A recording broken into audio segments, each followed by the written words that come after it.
Salut tout le monde, moi c'est Cynthia Chingamini, étudiante au cégep de tête formale.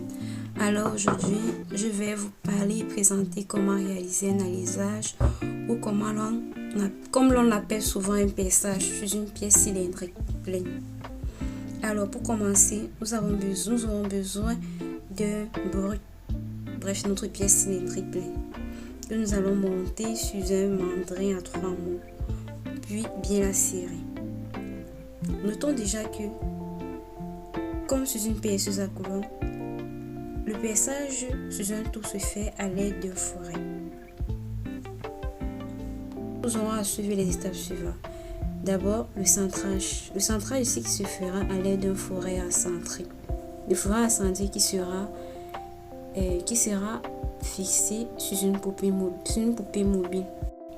Après avoir centré notre pièce à l'aide de notre fourret à centrer à la distance voulue, on prend notre fourret au diamètre souhaité afin d'effectuer notre alisage. À l'aide de la poupée mobile, la manipulation de la manivelle doit être continue et constante afin d'avoir une profondeur souhaitée et un trou bien précis.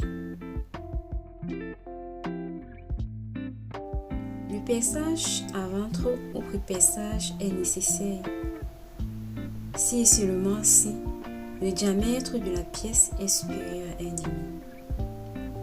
L'opération de perçage s'effectue toujours avec la poupée mobile.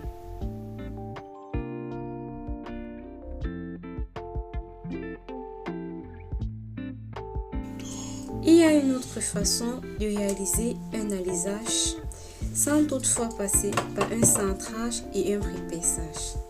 C'est normalement un affûtage particulier du fourret qui permet de faire cette opération. Notons aussi que, lors de la réalisation d'un perçage sur une pièce, une lubrification est nécessaire afin d'éviter une dilatation de la pièce et surtout d'éviter que notre outil puisse se casser. Mais dans cette démonstration-ci, il n'y en aura pas.